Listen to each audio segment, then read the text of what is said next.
mas eu quero aqui aproveitar o testemunho de hoje, mas eu quero, antes do testemunho, eu quero deixar uma palavra e uma compreensão sobre aquilo que nós temos desenvolvido e buscado em Deus. Na última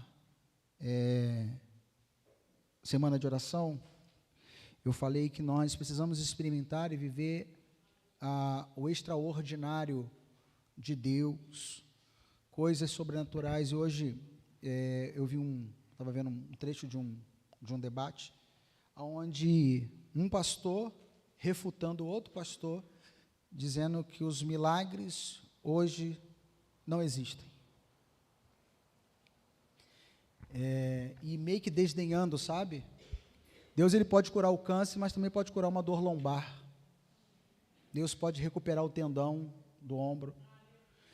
E isso, eu fiquei pensando, o tanto que algumas pessoas prestam de serviço no meio, a gente chamado meio cristão, meio gospel, não sei nem o que a gente chama mais, e isso tem desestimulado as pessoas de clamar de forma coerente e de forma certa e bíblica o que nós precisamos buscar diante do Senhor. Clamar ao Senhor. Clamando, eu quero assim que você tenha essa compreensão.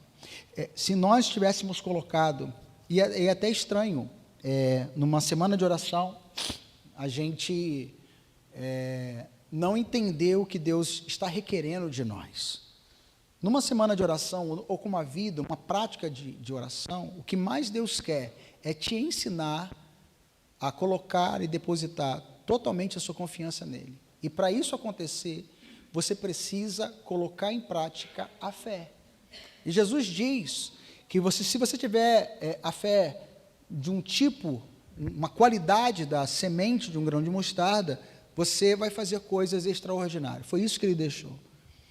E ele também fala que no meu nome, no nome de Jesus, você vai conseguir, você vai avançar em muitas coisas.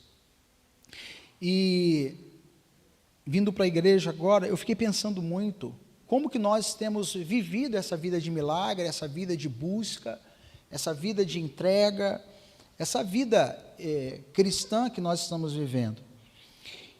E lendo a palavra do Senhor, estudando, meditando, eu tenho estudado a vida e a obra de Cristo, né? Lá em casa nós estamos lendo os evangelhos, né? A gente precisa aprofundar e conhecer mais sobre Jesus e falar sobre ele, refletir a glória dele. E um texto muito conhecido, eu quero aqui só introduzir esse texto, daqui a pouco nós vamos ouvir o testemunho da irmã Débora, mas para que você tenha uma compreensão de como o nome de Jesus é poderoso e que ele opera em todas as escalas da sociedade. Não importa, seja rico, seja pobre, seja miserável, o nome de Jesus é poderoso. O nome de Jesus é poderoso, querido, e ele faz milagre. Nós, na nossa casa, na nossa família, nós temos um diagnóstico, o médico falou assim, não tem cura para aquilo que a sua sogra tem. Não tem cura.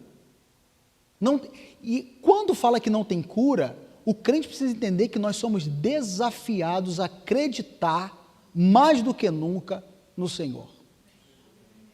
Você imagina você sair do médico, o marido falou com a médica assim, me fala a verdade, seu Zeli, o que ela tem não tem cura. Vai ter que aprender a conviver com isso até o final. E eu e Cristiane voltando ontem para casa, a gente falou assim, mas acima de tudo, nós confiamos plenamente no poder de Jesus. Evangelho de Marcos, capítulo 5, do verso 21 em diante, diz assim, tendo Jesus voltado de barco para outra margem, uma grande multidão se reunia ao seu redor, enquanto ele estava à beira do mar. Então chegou ali um dirigente, vou até aqui gravar, eu vim com a caneta para fazer isso aqui, ó. Um dirigente da sinagoga, ou seja, uma pessoa importante no meio da religião. E esse dirigente da sinagoga tinha poder e influência no meio da igreja, vamos dizer assim, nessa sinagoga, ele tinha poder aquisitivo e ele chega perto de Jesus. Esse irmão Jairo, vendo Jesus, o que o homem influente fez? Prostrou-se e adorou. Antes de pedir, aprenda a dar. Antes de clamar, aprenda a adorar. Esse homem influente, com dinheiro, ele se prostrou, ele se humilhou e ele adorou, porque ele entendeu, sabia quem estava na frente dele, ele entendeu a dignidade poderosa, única de Cristo. Como é que ele se prostrou? Como é que é se prostrar? A gente canta aqui, me prostro aos teus pés. O que é se prostrar? É você bagunçar essa cadeira e se prostrar. É derramar o coração na presença dele.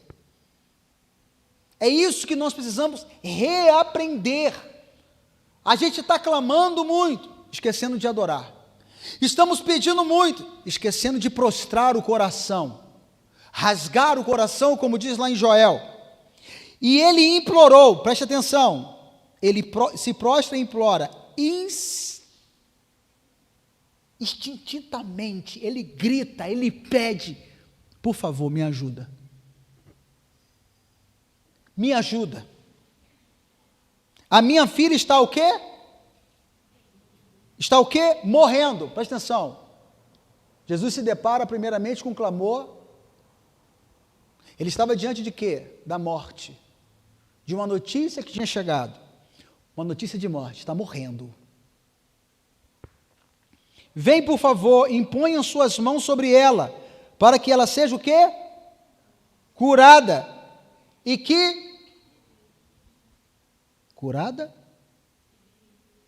e que viva. Amém?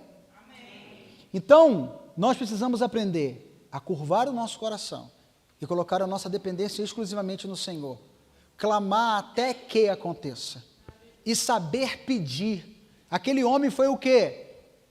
Pontual. Por favor, me ajuda, a minha filha está morrendo. Se o Senhor impor as suas mãos, ela vai o quê? Ser curada e vai viver. Uma grande multidão seguia e comprimia. E estava ali certa mulher, preste atenção, outra classe de pessoas. Certa mulher que havia 12 anos sofrendo de uma hemorragia, e ela padecera sobre os cuidados de muitos médicos, ou seja, ela já tinha o quê? Acabado com todos os seus recursos. Pastor, que classe é essa? Para um judeu, uma mulher que estava menstruada, ela não poderia estar no meio do arraial, ela tinha que ficar afastada o período do seu ciclo menstrual até acabar, para que ela pudesse chegar. Ela não podia estar ali. Preste atenção que a Bíblia está falando, aqui a narrativa de Marcos fala que existia uma multidão. Querido, essa igreja poderia estar lotada hoje, mas poucos iam se prostrar, poucos iam saber tocar em Jesus. Às vezes a gente está falando assim, eu não posso receber, eu não posso tocar, eu não posso adorar, eu não posso cear, eu não posso. Você pode, porque o nome de Jesus é poderoso, o amor de Jesus derramado naquela cruz é maior do que o pecado. Uma das coisas que nós precisamos aprender, eu vim falando dentro do carro, ministrando dentro do carro hoje, falei, você sabe por quê? Muitas pessoas estão doentes, estão sofrendo, porque o apóstolo Paulo diz lá em Corinto, porque a gente não sabe discernir o corpo de Cristo. Há no meio de vocês muitos fracos e doentes. Ele está falando na ceia, irmão. Porque a gente come e bebe e não sabe o que está fazendo. E não consegue entender o poder que há na renovação quando você se senta à mesa para cear. E essa classe de pessoas aqui não podia. Eu sou uma pecadora, eu sou uma imunda, eu estou suja.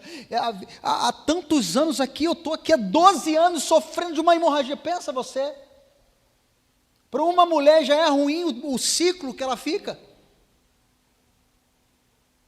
Ainda tem um nome TPM, né? Que antecede esse. Essa mulher já tinha ultrapassado todos os limites da TPM. Ela já tinha passado todos os limites de recursos financeiros. Ela já tinha, não sabia com quem recorrer, Débora. Mas ela foi e não falou nada. Aprenda o princípio. No teu clamor, aprenda a clamar somente diante dele. Não, você não está entendendo, irmão? Está comigo? Aprenda a aclamar e saber tocar. E a Bíblia fala, verso 27, quando ouviu falar, despertou, deu um start na fé dela. Quando ouviu falar que Jesus estava chegando ali, o que ela fez? Ela se posicionou de forma estratégica. Ela foi na frente de Jesus, ela pediu um tempo com Jesus? Não. Se a multidão caminhava para cá, o que ela fazia? Caminhava junto. Se Jesus parava, ela parava. Ao ponto de ela tocar na franja. No original fala que ela tocou na franja, orla é franja, só deu um toque. Imediatamente saiu o poder de Jesus. Existem muitas pessoas que querem comprar a cura. Tem muita gente que quer comprar posição em cima do altar. Tem muita gente que quer comprar posição ministerial. Mas são poucos que conseguem tocar em Jesus sem que ninguém perceba. Até que Jesus fala, saiu poder de mim. Alguém me tocou. E alguém pode dizer assim, mas tem uma multidão te comprimindo. Tem uma multidão te apertando e você fala a quem? Alguém me tocou diferente. Por que eu estou falando isso aqui? Só para introduzir um pouco o que a Débora vai falar aqui, do testemunho dela. Não importa, você pode ter muito dinheiro ou pouco dinheiro. O que importa é a tua fé e o teu clamor diante dele. Adiantando, verso 30, no mesmo instante, Jesus percebeu que havia tocado, saiu o poder dele, virtude, respondeu aos seus discípulos. Vês essa multidão aglomerada ao teu redor e tu pergunta quem tocou. Tem gente que vai sair desse culto aqui e vai para casa assim, eu toquei nele, eu recebi dele, sabe? Quando a Débora tem passado por esse processo, ela não estava numa igreja. A gente sempre pensa, né, que tem que ser aqui dentro. Ela estava no leito de hospital, irmão. Eu vou deixar ela falar. Vamos para frente. Enquanto Jesus estava falando, chegaram algumas pessoas da casa de Jairo, dirigente de sinagoga. Sua filha morreu. Tem gente sempre que tem uma notícia ruim para te dar. Jairo fala com Jesus o quê? A minha filha está morrendo. Se o Senhor impor as mãos, ela vai ser curada e vai viver. Só que quando Jesus chega lá, vem a notícia, sempre tem um arauto do caos. Para de andar com gente ruim do teu lado. Para de andar com gente que fala assim, não, tireoide, a doença de Crohn, não sei não, sabe? Pastor, esse negócio do tendão aí, rapaz, esse negócio no ombro aí, rapaz, já vi muita gente parar a vida. Para de dar ouvido às pessoas assim. Lá em casa a gente vai ser avós, né? A gente vai ser vovó e você vovô. Falei para a Joyce, você para de dar ouvido a um monte de mamãe aí que pensa que dá ouvido à tua mãe que criou 3.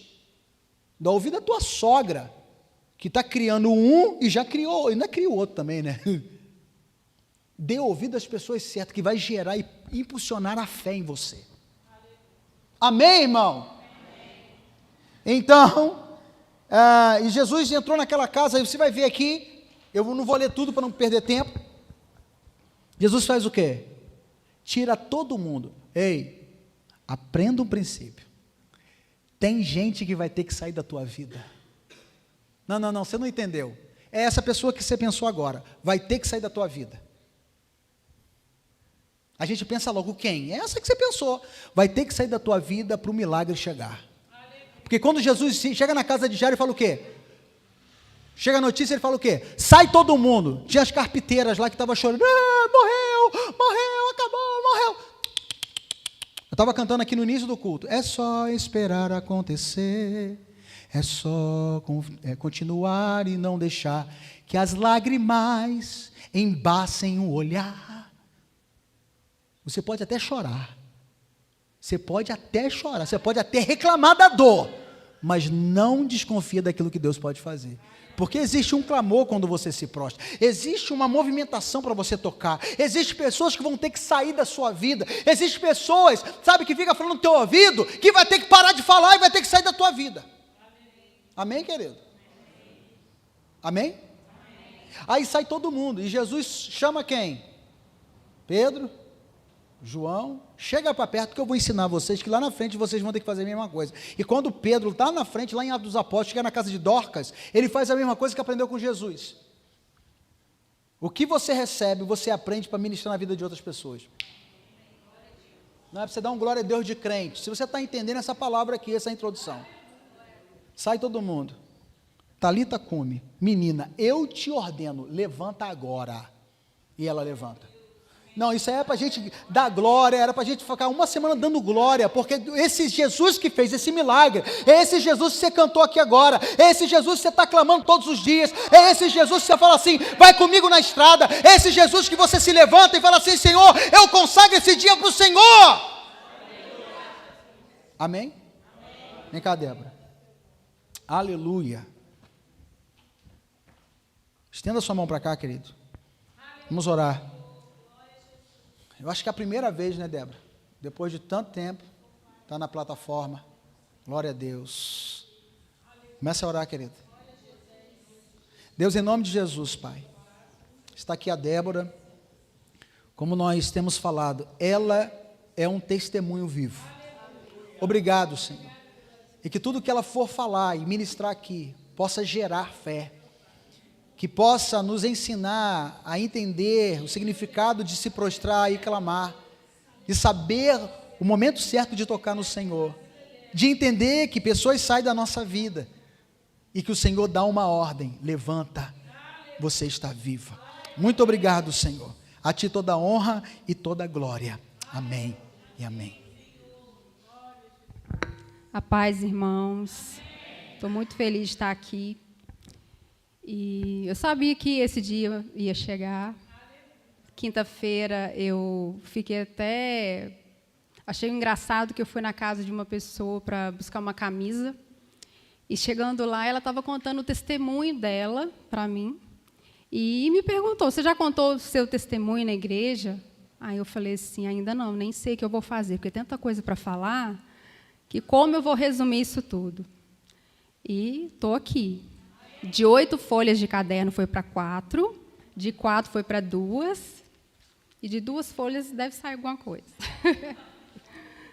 Mas o desejo do meu coração é que o Espírito Santo do Senhor possa tocar profundamente no seu coração, através do que Ele fez, do que realizou na minha vida. Realmente, eu sou um milagre do Senhor. E eu falo isso para a glória do Senhor. Eu estou aqui para glorificar o nome do Senhor. Quando chegou no GA, na quinta-feira mesmo à noite, a Cris, no final do GA, chegou para mim e falou assim, Débora, não tem como ser outra pessoa para falar, né, na terça-feira. E eu só pensei em você. E eu te agradeço, porque tudo que Deus tem feito na minha vida revela o imenso amor dele por mim. E que você também sinta o amor do Senhor. O que eu falar aqui referente à minha vida, você também possa sentir esse amor na sua vida, esse cuidado. Tá? Vou falar um pouco da minha história, né, como eu conhecia Jesus.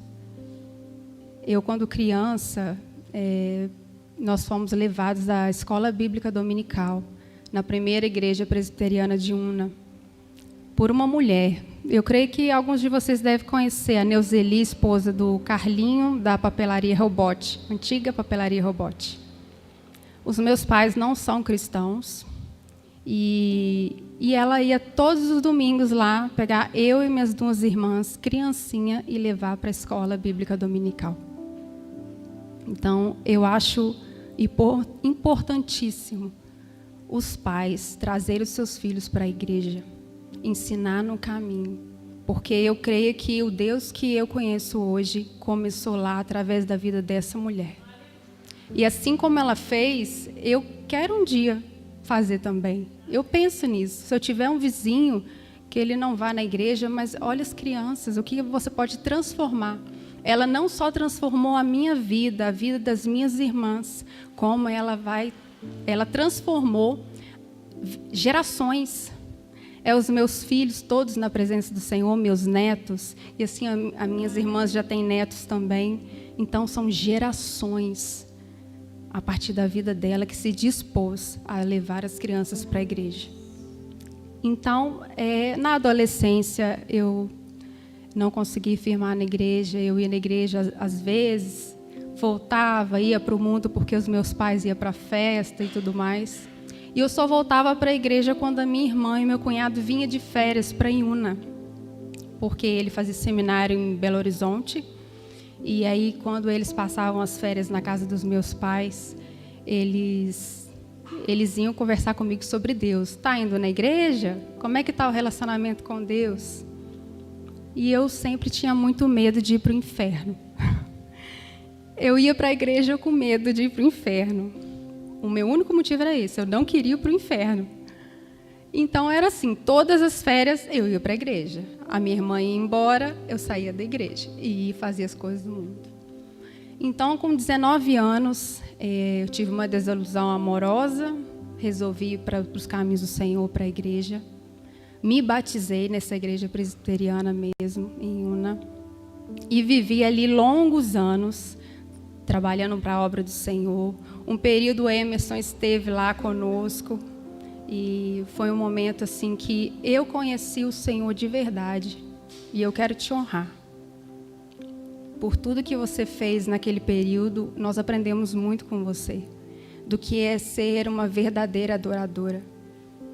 Ter a adoração como estilo de vida, né? Lá nós tivemos a escola de música, a gente fez canções, né, louvores ao Senhor. Foi um momento assim sobrenatural que eu e muitos nunca vão esquecer. E eu creio que muitos daquela época não estão na presença do Senhor hoje, mas eu creio pela fé que eles virão. Eles virão porque, assim como vocês não desistiram da minha vida, nós não vamos desistir deles. E isso é para glorificar e honrar o nome do Senhor.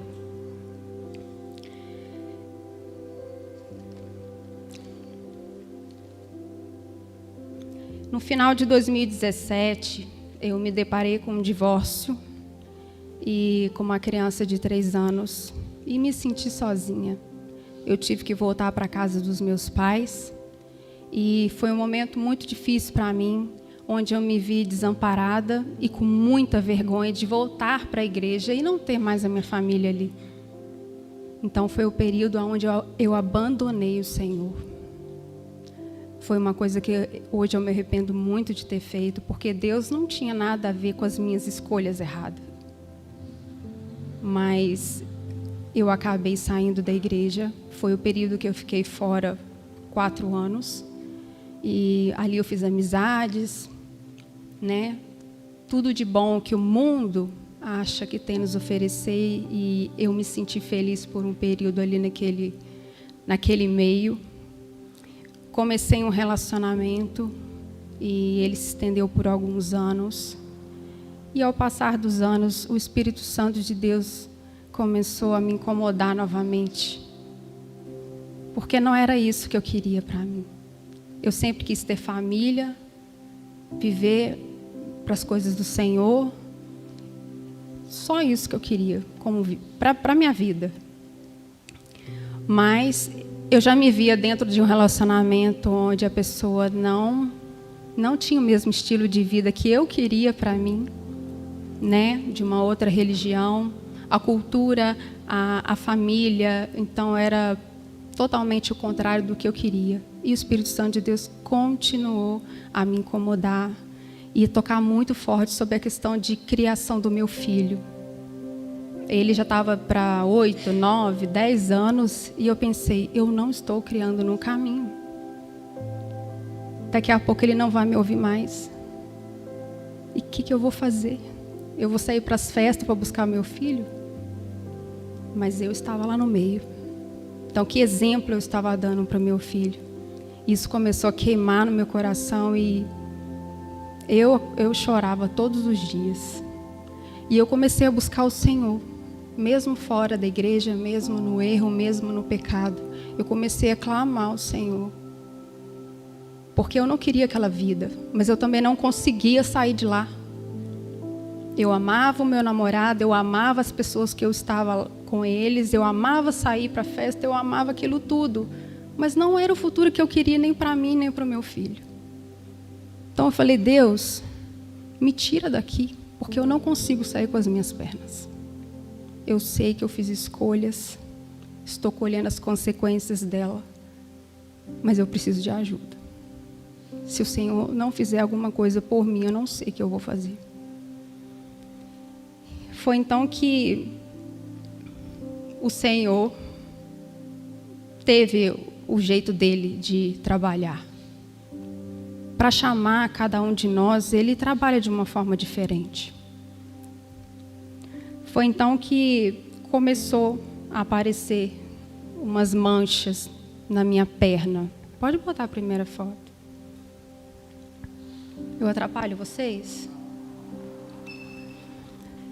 Começou a aparecer essas manchas na minha perna e elas eram muito doloridas. E eu tomava remédio, não passava.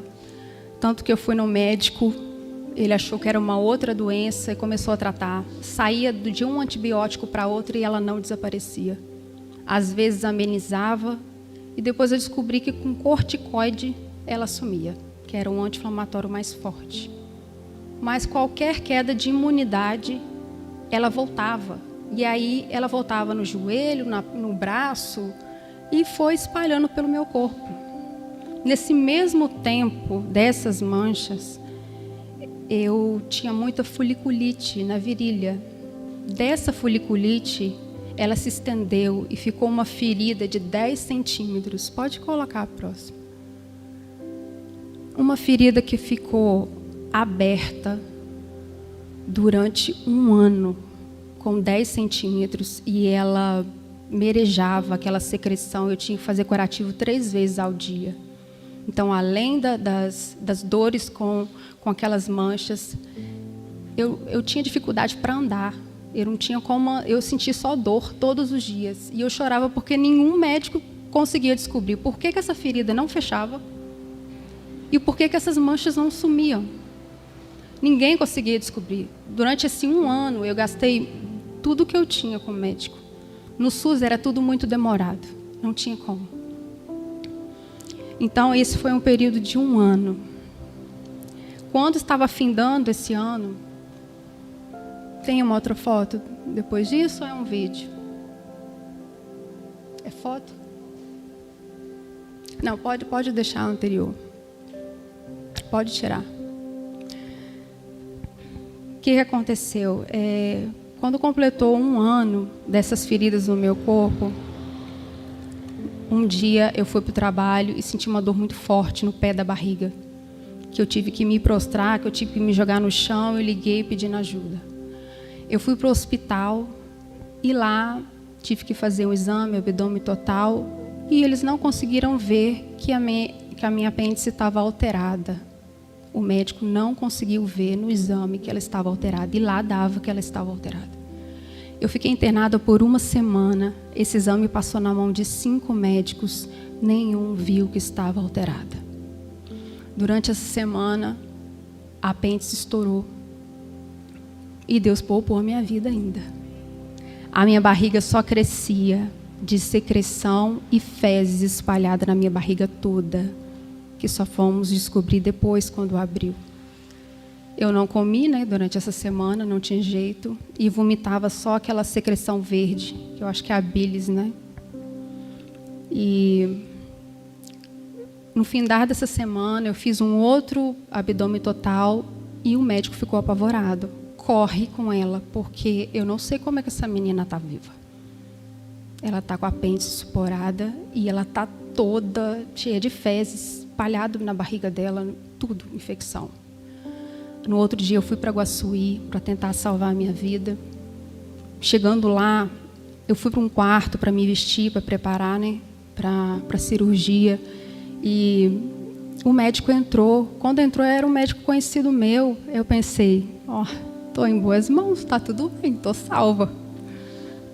Aí eu falei assim, doutor, salva a minha vida. Falei até brincando com ele, falei, salva a minha vida, doutor. Ele olhou sério para mim e falou assim, Débora, eu não sei o que eu vou encontrar aí. Ele não me deu chance de nada. E eu falei assim, agora o trem é sério. Eu não imaginava que seria tão sério. Quando ele saiu, eu só quis orar ao Senhor para despedir da vida. Eu poderia não sair viva daquela cirurgia. Já era um milagre eu estar viva, 1 semana com fezes na minha barriga. E aí eu fiz a oração para o Senhor, pedindo perdão pelo tempo afastada, por todos os erros, que meu maior desejo era morar com o Senhor. Chorei muito ali, confissão e pedindo a graça do Senhor. Mas que se o Senhor me desse a oportunidade de acordar, eu ia fazer tudo diferente. E Deus poupou a minha vida para a glória dele. Foi então que eu abri os meus olhos e eu estava no quarto, com um cano do meu nariz até o meu estômago, tirando toda a secreção que estava no meu estômago, que era aquelas placas verdes. Eu fiquei 2 dias. Eu salivava muito e eu não podia engolir a saliva, porque tinha um cano aqui que feria minha garganta. Eu não conseguia nem conversar. Então eu tinha que cuspir num copo e ficar com aquele cano. Durante 2 dias, fez a limpeza no meu estômago para eu começar com os líquidos, né? Para começar a me alimentar. Depois de 1 semana que eu não comia nada. E assim eu fiz. Eu fiquei 3 dias. Achei que estava tudo bem. Ele me deu alta, eu fui para casa. Mas, com 3 dias, eu comecei a ter febre. Muita febre. E a gente não estava entendendo o que estava acontecendo. Voltei para Guaçuí. Ele apertou minha barriga. Já vazou infecção longe. Já estava tudo infeccionado de novo. Ele teve que reabrir, tirar os órgãos para fora de novo, lavar tudo e colocar para dentro. Colocou 2 drenos, um de cada lado, e falou, você só vai embora depois que drenar toda a infecção, eu não posso te liberar.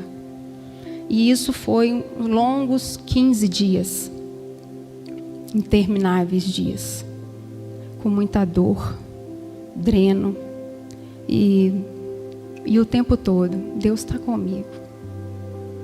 Deus está comigo, eu vou fazer diferente. A decisão de voltar para o Senhor, ela foi imediata depois da minha oração e quando o Senhor permitiu abrir os meus olhos. Essa foi a decisão, eu vou voltar. Mas a volta, gente, ela é um processo, ela é difícil. Ela é mais difícil do que quando uma pessoa se converte ao Senhor. Porque ela já conhecia a palavra, ela desviou e quando volta, é muito mais difícil. Porque quando eu voltei do repouso, eu fiquei ao todo 1 mês nesse hospital. Quando eu voltei, eu não tive mais amigos, que eram os meus íntimos, não tive mais ninguém. A Débora não está bem de saúde para sair, ela não serve para mais nada. Eu me senti rejeitada. Mas era Deus cuidando. Era Deus me protegendo. Deus queria me fazer uma pessoa nova de novo. E para que isso acontecesse, Ele teria que me quebrar. Então, foi o meu relacionamento que eu não queria abrir mão. Mas o Senhor pediu. Eu entreguei. Os amigos, todos, sem exceção, os que eram íntimos, né? Que andavam comigo. Não tinha mais ninguém. Eu realmente aprendi a colocar o Senhor no centro. Falar assim, Senhor, vem e toma a minha vida, porque eu não tenho mais ninguém. E era isso que o Senhor queria da minha vida. Que Ele fosse em primeiro lugar. É isso que o Senhor quer de nós. Enquanto eu tivesse amigos, enquanto eu tivesse bem, enquanto eu tivesse sorrindo, feliz, alegre, eu não ia ter esse encontro com o Senhor. Ele precisou tirar tudo para Ele ser o tudo na minha vida.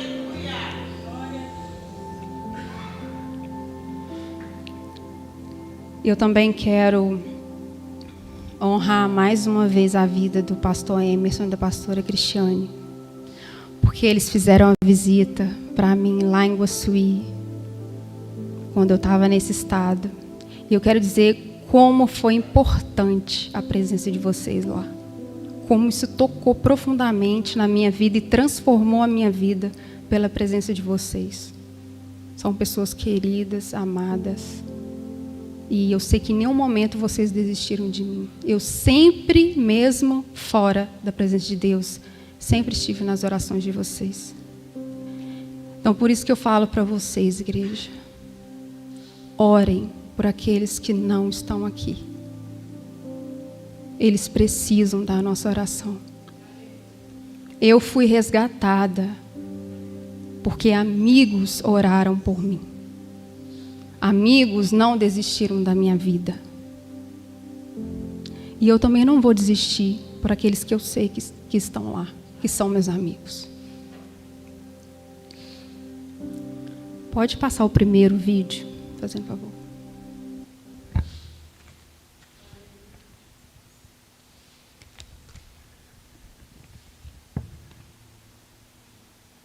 Tá se preocupando à toa. O diagnóstico do homem não significa nada. Tenha calma. Sou eu quem dou a vida, sou eu quem tiro a vida e determino o tempo pra curar as feridas. Sou eu quem faço. Quem é o homem pra pôr um ponto final onde eu não coloquei? Não entre em desespero, enxugue as suas lágrimas, é tudo passageiro. Você precisa confiar e descansar.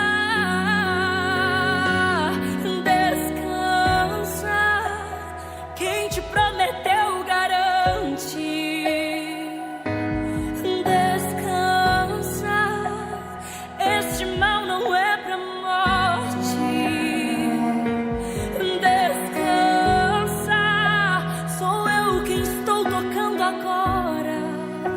Já tenho a tua vitória, só precisas descansar.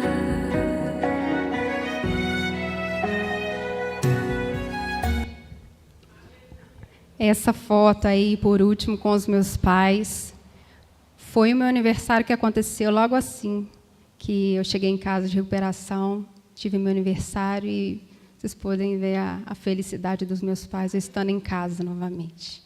Glória a Deus por isso. Então, irmãos, quando eu fui para casa me recuperar desse processo, eu achei que tinha acabado aí, né, meu testemunho. Pois não acabou. Eu comecei a ter diarreia, um mês depois, né, da minha recuperação, eu comecei a ter diarreia. E comecei a ter muitas dores, tudo na parte intestinal. E comecei a liberar fezes no canal vaginal. E todo mundo sabe que isso não pode acontecer, porque leva infecção para todo o corpo da mulher. Deus guardou a minha vida mais uma vez, que eu fiquei 1 ano nesse estado. Eu fiquei 1 ano mudando de médico, de exame em exame, para descobrir o que eu tinha. E nenhum médico me falava. Então, quando estava completando quase 1 ano, eu nessa situação, aconteceu um episódio que evacuei sangue, e eu fui para o pronto-socorro, né, da minha cidade. Chegando lá, eu estava com uma infecção de urina gravíssima que eu não estava sentindo, mas era devido à infecção que eu estava. Contei toda a minha história para a médica e ela falou assim, você tem que ir para um hospital de grande porte, aonde eu fui para o UCAM. E lá eu fui, 5 horas de consulta, falei todo o meu histórico, a médica ficou abismada, falou, nossa, você é um milagre mesmo. E, mais uma vez, você é um milagre. Mas você está no lugar certo, as coisas vão acontecer aqui e vai dar tudo certo. E eu pude descansar. E aí eu fiz a cirurgia. Pode colocar aquela foto.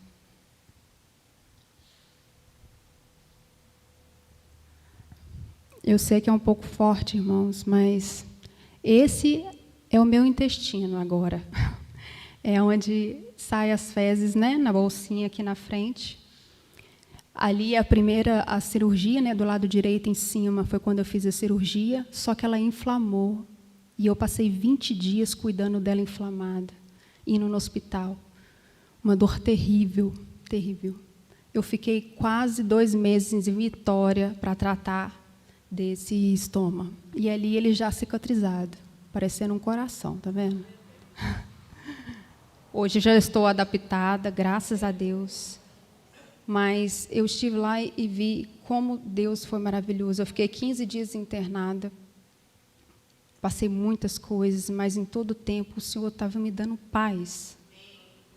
Eu acalmava a minha mãe, que ela tem ansiedade. Falei, mãe, eu que estou aqui não estou preocupada. Calma. A Cristiane acalmava minha mãe também. Era dessa forma que acontecia. Então, hoje, tem 9 meses que eu uso a bolsa. Os medicamentos e a bolsa eu ganho pelo SUS. Estou encostado pelo INSS. E já vou para a 4ª aplicação no protocolo do meu tratamento, né? Se Deus quiser, no final do ano, eu vou fazer a colonoscopia para ver como o meu intestino está. Se ele estiver todo cicatrizado, eu vou fazer cirurgia de reversão para a honra e glória do nome do Senhor. E eu queria... Tem como você coloca Lucas 15, 3, 7? Fazendo um favor.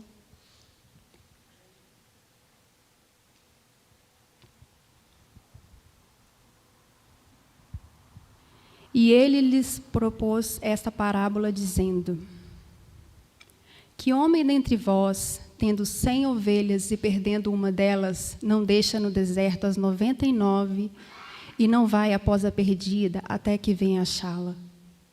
E achando-a, a põe sobre os ombros, cheio de júbilo. E chegando à sua casa, convoca os amigos e vizinhos, dizendo-lhes: Alegrai-vos comigo, porque já achei a minha ovelha perdida. Digo-vos que assim haverá alegria no céu por um pecador que se arrepende, mais do que por 99 justos que não necessitam de arrependimento. Eu me senti como essa ovelha, perdida. Eu estava perdida. Eu clamei por socorro e ele veio e me resgatou. Ele colocou nos ombros dele, me levou e foi festa. Estou muito feliz de estar aqui.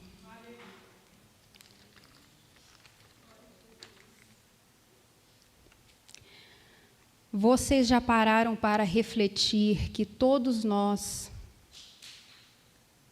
hoje mesmo, já vivemos um milagre de alguém? Talvez você possa me perguntar, mas como assim eu possa ter vivido hoje o milagre de alguém? Quando eu acordei, eu abri os meus olhos e pude contemplar a beleza de tudo aquilo que Deus criou. E naquele mesmo momento, pessoas estavam clamando por visão. Eu estava tendo o milagre de alguém. Da mesma forma, quando a gente respira, a gente pode encher os nossos pulmões de ar. E tem gente na fila do transplante, clamando pelo milagre que você teve. Eu peço todos os dias ao Senhor para não me acostumar com o milagre. Nós temos que dar valor às coisas que Deus faz para nós. E não é natural. A gente não pode olhar essas coisas como natural. É sobrenatural de Deus eu poder acordar, eu poder abrir os meus olhos, eu poder me colocar sobre os meus pés, eu poder andar, eu poder trabalhar. É sobrenatural de Deus. Isso é milagre. Não são os grandes milagres só que acontecem, não. É milagre você estar aqui. E que você possa também sentir esse amor de Deus com você.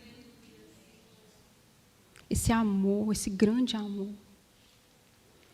Da mesma forma que um dia, com a minha boca, em um momento, eu disse, eu não sinto mais vontade de orar.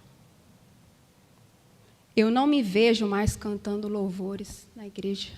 Eu não me vejo entrando na igreja mais. Eu não tenho nem vontade de ir na igreja. Eu já falei. Então, com essa mesma boca hoje aqui no altar do Senhor, eu quero declarar: Satanás, você perdeu. Você perdeu. A minha vida do Senhor, a minha família do Senhor, a minha vida para glorificar o nome do Senhor, os meus louvores todos são para Ti. E eu quero testemunhar do amor do Senhor para onde eu for. Que Deus abençoe a sua vida. Que você possa ir para a sua casa carregando esse amor, tendo a certeza do tamanho desse amor do Senhor pela sua vida. Obrigada.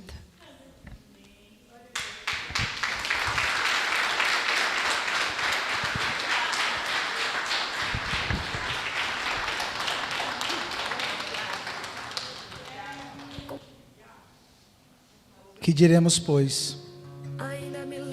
Fique em pé, querido. Aí, ó.